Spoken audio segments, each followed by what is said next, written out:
Hello everyone. आइए इस video में राग के वादी, संवादी, अनुवादी और विवादी स्वरों के बारे में जानेंगे। आगे बढ़ने से पहले चैनल को सब्सक्राइब कर लें और वीडियो पसंद आए तो लाइक जरूर करें। वादी, संवादी, अनुवादी और विवादी स्वरों को समझने के लिए सबसे पहले राग का निर्माण भी समझना होगा।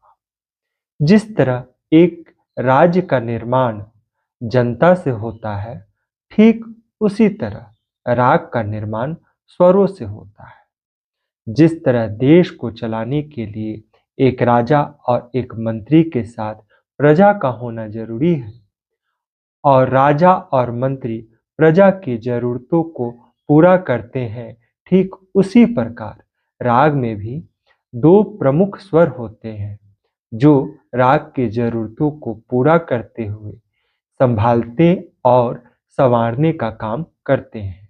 उसमें से पहला मुख्य स्वर वादी स्वर होता है, जिसे राजा की उपाधि दी गई है, और दूसरा मुख्य स्वर संवादी स्वर होता है, जिसे मंत्री की उपाधि दी गई है, और अन्य स्वरों को प्रजा मानते हुए इन्हें अनुवादी स्वर कहते हैं।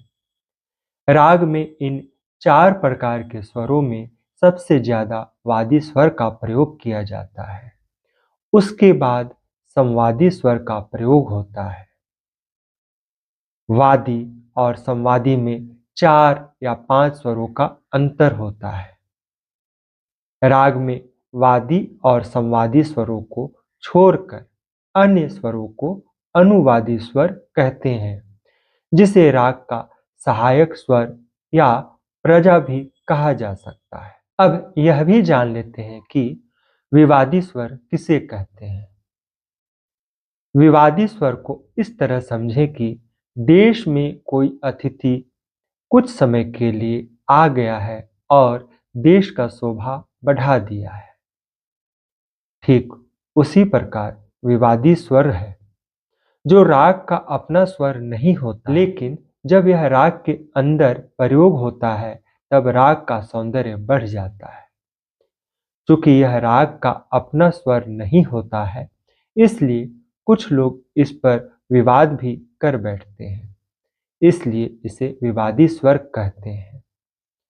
यानी जो स्वर राग में वर्जित है, यानी राग में प्रयोग नहीं होता है, लेकिन फिर भी वैसे स्वरों को राग में प्रयोग किया जाए जिससे राग की मधुरता बढ़ जाती हो, उसे विवादी स्वर कहते हैं।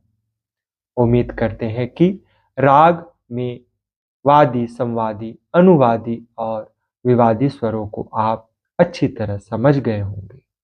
वीडियो पसंद आया हो तो लाइक और शेयर जरूर करें। Thank you.